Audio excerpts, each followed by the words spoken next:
Life regression एक ऐसी प्रक्रिया है जिसमें हम अपने पिछले कई जन्मों के बारे में जान सकते हैं। जो व्यक्ति अपने इस जन्म में किसी सवाल से परेशान हो और ये सोचता हो कि ये सब मेरे साथ ही क्यों होता है, तो उस क्यों का जवाब पास्ट लाइफ रिग्रेशन में बहुत से लोगों को मिल जाता है।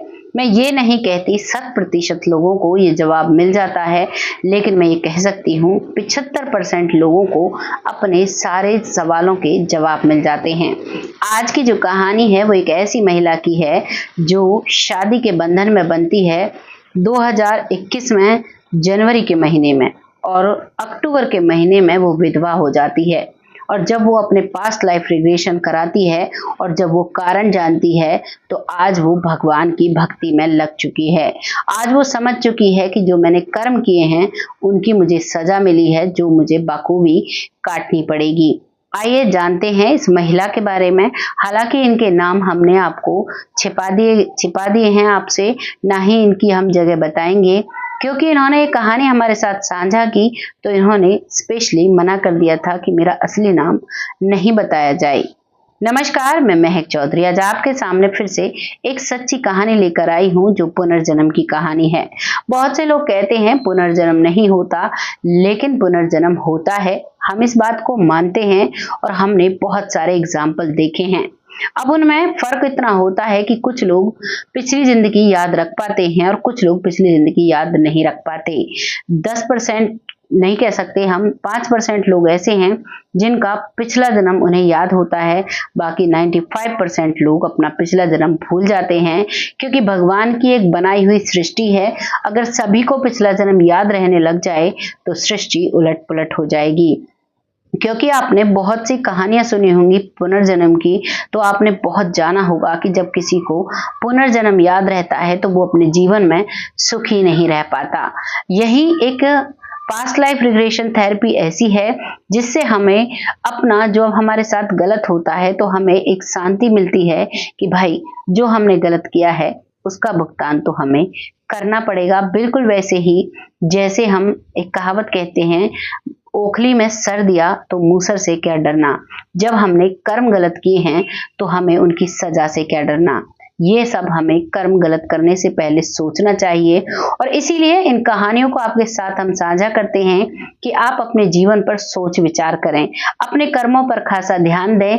आप सोचें कि हम जो कर रहे हैं इसका हमें वापस जरूर मिलता है।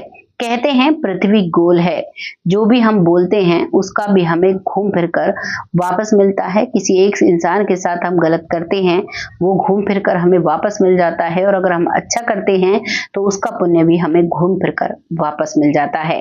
तो आइए कहानी की तरफ रुख करते हैं।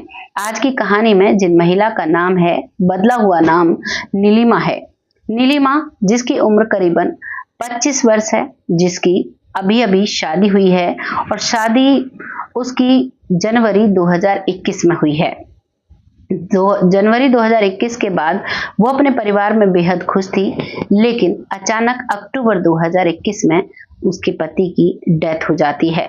डेथ एक्सीडेंटल होती है, और डेथ के बाद अब ससुराल वाले उस लड़की को घर से निकाल देते हैं। वो कहते हैं कि हमारे बेटे को तू ही खा गई, सब कुछ तुम्हारी वजह से हुआ है, तुम्हें यहाँ से जाना होगा। अगर तुम यहाँ रही तो हमारे परिवार को तुम नष्ट कर दोगी, हमारे परिवार के किसी और व्यक्ति की जान की दुश्मन बन जाओगी। इस तरीके से सास ससुर के द्वारा बोले गए बोलों को सुनकर वो वहां से आ जाती है, और उसके बाद उसके माता पिता भी उसे अपने पास नहीं रखते हैं। क्योंकि बेहद गरीब परिवार से थी, माता पिता भी कह देते हैं हमने तुम्हारी शादी कर दी और अब हम तुम्हारी जिम्मेदारी नहीं उठा सकते।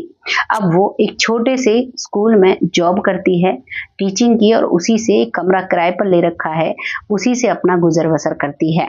अब जब ये सारी चीजें सोचती है, अकेली पड़ी पड़ी वो सारा दिन सारी रात जब जब उसे वक्त मिलता है तब तब वो बहुत आंसू बहाती है, और बस एक ही सवाल भगवान से करती है कि मेरे साथ ही ऐसा क्यों, मेरे लिए न मायके में जगह है न ससुराल में जगह है, और मेरे पति को ही क्यों छीन लिया गया, आखिर क्यों मेरे साथ ऐसा हुआ। वो दिन रात यही सवाल करती है, और जब उसे पास्ट लाइफ रिग्रेशन का पता चलता है तो नीलिमा पहुंच जाती है पास्ट लाइफ सेशन के लिए।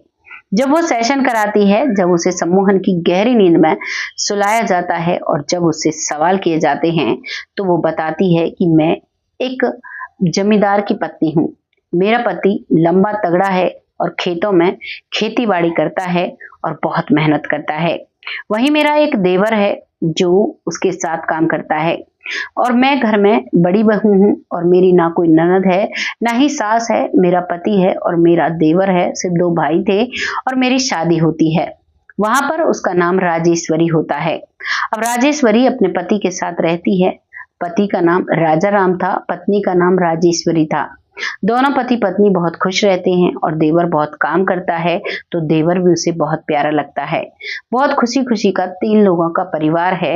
अच्छी खेती बाड़ी थी, अच्छे पैसे थे, अच्छी जमीन जायदाद थी। वक्त के साथ अब देवर बड़ा हो जाता है और अब उसका पति अपने छोटे भाई की शादी की तैयारियां करता है। लेकिन जो उसकी पत्नी है यानी कि उस देवर की भाभी, वो कहती है कि नहीं, मेरे इस जो जमीन जायदाद है इसका बंटवारा नहीं होगा, हम लोग सब साथ ही रहेंगे और इसकी शादी नहीं होगी। जो भी मेरे बच्चे होंगे उन्हीं की सारी प्रॉपर्टी रहेगी। वो इस बात पर जिद जाती है लेकिन उसका जो पति है वो इस बात को नहीं मानता है। वो अपनी तरह ही अपने भाई का भी घर बस्ता देखना चाहता था, लेकिन भाभी घर बस्ता देखना नहीं चाहती है। तभी वो एक तांत्रिक के पास जाती है और अपने देवर पर तंत्र विद्या करा देती है। जब वो तंत्र विद्या कराती है तब भी उसका जो पति है वो अपने भाई की शादी की तैयारियों में जुटा हुआ था। अब उसकी शादी हो जाती है। शादी के बाद कुछ ही वक्त वो अपनी पत्नी के साथ रह पाता है और अब वो उस तंत्र विद्या की वजह से इस दुनिया से चला जाता है। परिवार में मातम सा पसर जाता है, लेकिन देवर की जो पत्नी है वो आ चुकी थी। उसके गर्भ में एक बच्चा था। अब उस गर्भ में बच्चे का इंतजार था। अब तक जो भाभी थी उसको कोई भी संतान नहीं थी और देवरानी के गर्भ में बच्चा था। अब उसका इंतजार करता है उसका पति, यानी कि वो अपने छोटे भाई की पत्नी से बहुत उम्मीदें लगा कर रखा था। वो चाहता है कि मेरा जो बेटा है, जो ये छोटे भाई का बेटा है, वो मेरे छोटे भाई की जगह लेगा और उसकी प्रॉपर्टी में उसका भी हिस्सा होगा। वो अपने पति की इस बात से भी बिल्कुल सहमत नहीं होती और वो सोचते हुए डिप्रेशन में चली जाती है। उसे कोई भी संतान नहीं होती है और वो अपना जीवन वैसे ही त्याग देती है। उस जन्म में उसे शांति नहीं मिलती है और अब वो उसके बाद जब दिव्य आत्माओं के पास जाती है, जब भगवान से कनेक्शन उसका बनता है, तब उसे पता चलता है कि उसी की सजा भुगतने के लिए उसने ये जन्म लिया और इस अल्प आयु व्यक्ति से उसकी शादी हुई। क्योंकि भगवान को सब पता होता है, वो प्री डिसाइड करते हैं, पहले से ही वो लिख देते हैं कि किसकी जिंदगी कितनी है और किसको किसके साथ कितना वक्त बिताना है। उसी जैसे उसने उस परिवार को बिगाड़ा था, एक हंसती खेलती गृहस्थी को बिगाड़ दिया था अपने देवर की को, जो उसने तंत्र विद्या कराई थी, उसका उसे यहाँ पर दुखद परिणाम मिलता है। इस जन्म में उसका पति उसे छोड़कर चला जाता है। वो रोती रोती सेशन से वापस आती है और अब उसे एक संतुष्टि थी कि जो मैंने गलत किया उसका ही भुगतान है। मैंने अपनी देवरानी का सुहाग उजाड़ा, मेरी देवरानी अकेले रही पति की तलाश में, पति के विलाप में, और मैं भी अब ऐसे ही अपना वक्त गुजारूंगी। मुझे यहाँ वो दुख जरूर झेलना पड़ेगा। वो अपने जीवन को शांति से जीती है, भगवान की भक्ति करने लगती है और अब वो इतनी भक्ति करती है कि सारा दिन नाम जप करती है। जो नौकरी का समय होता है वो नौकरी करती है, बाकी उसने अपने जीवन में लालच मोह माया को बिल्कुल त्याग दिया है। इस पास्ट लाइफ रिग्रेशन के बाद वो बिल्कुल बदल गई है। अब उसने अपना जो दुख का रोना वो रोती रहती थी वो भी बंद कर दिया है और सिर्फ भगवान से एक उम्मीद लगाई है कि मुझे इस जीवन के जन्म मरण के प्रोसेस से छुटकारा चाहिए, मुझे मोक्ष चाहिए और उसी मोक्ष की तलाश में अब वो एक साध्वी का जीवन बिताती है। वो विधवा है, घर में रहती है, ना ही वो मंदिर में रहती है, लेकिन वो एक साधु संत की तरह रहती है। ना ही किसी को गलत शिक्षा देती है, ना ही किसी के बारे में कुछ गलत सोचती है। हमेशा सबसे कहती है अपने कर्मों पर ध्यान दीजिए, आप जो करेंगे आपको लौट कर वापस जरूर मिलेगा, चाहे इस जन्म में, चाहे अगले जन्म में, चाहे तो 7 जन्मों तक भुगतान करना पड़ता है। क्योंकि 1 रुपए की कीमत हमें 100 चुकानी पड़ती है। एक पाप कर्म के जीवन, एक पाप जो पुण्य काम हमने किया है उसके बदले हमें 100 कर्म अच्छे करने पड़ेंगे, तब जाकर हमारा वो पाप कटता है। तो इसीलिए बहुत लंबा फेरा हो जाता है। अपने जीवन को सफल बना लीजिए जितना बना सके। ये संदेश वो सभी को देती है और वो अपने जीवन में शांति से रहती है। आपको ये कहानी सुनकर कैसा लगा कमेंट सेक्शन में जरूर बताइएगा। लोगों के लिए ये कहानियां, बहुत से लोग कहते हैं कि सब झूठ है, ऐसा कुछ नहीं होता, लेकिन क्या आपने कभी देखा है पहले इतनी भयानक भयानक बीमारियां किसी को नहीं होती थी। आज इतनी भयानक बीमारियां हो रही हैं। पहले किसी किसी का एक्सीडेंट हुआ करता था, आज हर रोज कई कई एक्सीडेंट हो रहे हैं। ये सब हमारे कर्मों के फल हैं। हमें जब भगवान ने धरती पर भेजा, शुभ कर्म करने के लिए भेजा, लेकिन हम आजकल की चकाचौंध में फंस जाते हैं। हमें अच्छा खाने के लिए चाहिए, अच्छा पहनने के लिए चाहिए, और हमें काम बिल्कुल भी नहीं करना। हम लोग इस सोच से चलते हैं, और जब आपको सब कुछ अच्छा चाहिए और आप कार्य नहीं करेंगे तो पैसा कहाँ से आएगा। और उस पैसे को कमाने के लिए उल्टे सीधे तरीके आजमाते हैं, और इस उल्टे सीधे तरीके में बहुत लोगों का बुरा हो जाता है, जिसका दुष्परिणाम आपको भुगतना पड़ता है। तो इसीलिए आज की जो चकाचौंध है, इस पर ना मरिए, आगे के लिए अपना अच्छे से जीवन जीजिए। यही हम चाहते हैं, यही हमारी छोटी सी कोशिश है। आपको ये कहानी कैसी लगी कमेंट सेक्शन में जरूर बताइएगा। लोगों के साथ शेयर करिएगा, क्योंकि आपका शेयर हमारे लिए बहुत मायने रखता है। वक्त आता है उन लोगों का जो लोग हमें बहुत अच्छे से सपोर्ट करते हैं, जिनमें सबसे पहला नाम आता है लखविंदर सिंह, जो बहुत अच्छे से सपोर्ट करते हैं, बहुत प्यारे जिनके कमेंट होते हैं। अगला नाम आता है सुरेंद्र पालकर जी, जो बहुत अच्छे से सपोर्ट करती हैं, बहुत प्यारे कमेंट भेजती हैं, आपका तहे दिल से आभार व्यक्त करती हैं। अगला नाम आता है हिमांशु जी, जो बहुत अच्छे से सपोर्ट करते हैं।